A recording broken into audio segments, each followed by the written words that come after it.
L'idée principale, c'est de renverser la tendance de l'ensablement du Mont Saint-Michel, c'est-à-dire le désensabler finalement, éviter que les sédiments qui se sont accumulés autour du Mont Saint-Michel continuent de le faire et au contraire plutôt de les chasser.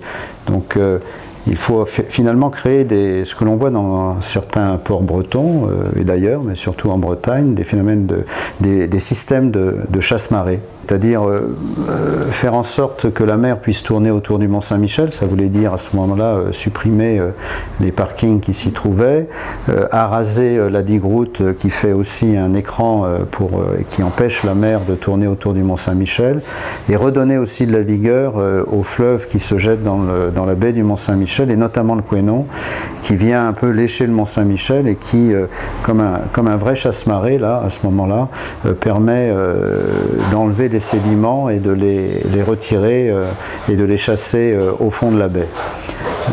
Voilà un peu l'idée du désensablement de la baie du Mont Saint-Michel.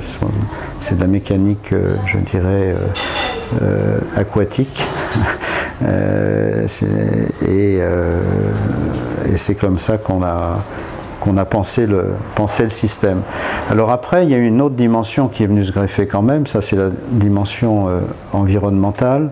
Il y a une dimension, je dirais, d'accueil du Mont Saint-Michel. Donc il a fallu penser également, Mont Saint-Michel, certes, redevenir une île, mais aussi une île ouverte à tous. Hein. C'est le principe de la culture pour le plus grand nombre, défendu par André Malraux. Donc on a poursuivi, il n'était pas question d'en faire une réserve d'Indiens, mais donc de pouvoir accéder dans de bonnes conditions et dans des conditions également financières acceptables pour le grand public pour venir au Mont Saint-Michel. Donc ça a été vraiment la deuxième dimension. La troisième dimension découlant des deux autres, c'est de redonner du sens et donc de renforcer le caractère spirituel du Mont Saint-Michel, puisque en rendant ses abords et la façon d'y accéder, je dirais, plus beau, eh bien, on sublime de cette manière-là le Mont Saint-Michel.